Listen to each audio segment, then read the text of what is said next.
ആദിയിൽ ദൈവം ആകാശവും ഭൂമിയും സൃഷ്ടിച്ചു. ഒറ്റവാക്കിൽ പറഞ്ഞാൽ സ്വർഗവും ഭൂമിയും സൃഷ്ടിച്ചു.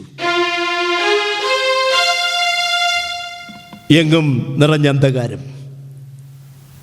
ആഴത്തിനു മീതെ ഇരുൾ വ്യാപിച്ചിരുന്നു.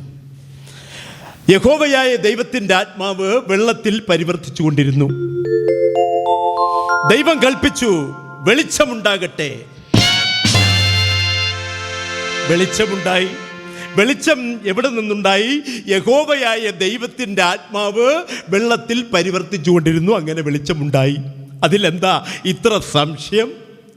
സൂര്യനെയും ചന്ദ്രനെയും നക്ഷത്രങ്ങളെയും ഇന്ന് ഈ പ്രപഞ്ചത്ത് കാണുന്ന സർവ്വജീവജാലങ്ങളെയും സർവ്വചരാചരങ്ങളെയും യഹോവയായ ദൈവം 6 ദിവസം കൊണ്ട് സൃഷ്ടിച്ചു.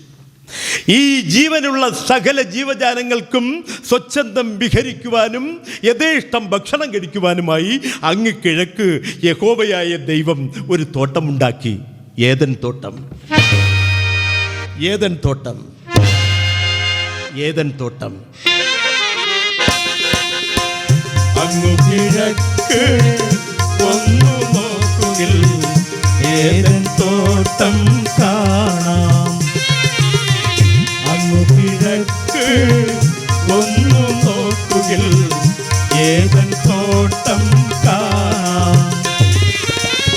4 നദികൾ വേർപിരിഞ്ഞൊഴുകി ഏദൻ തോട്ടം നനച്ചു. 4 നദികൾ വേർപിരിഞ്ഞൊഴുകി ഏദൻ തോട്ടം നനച്ചു.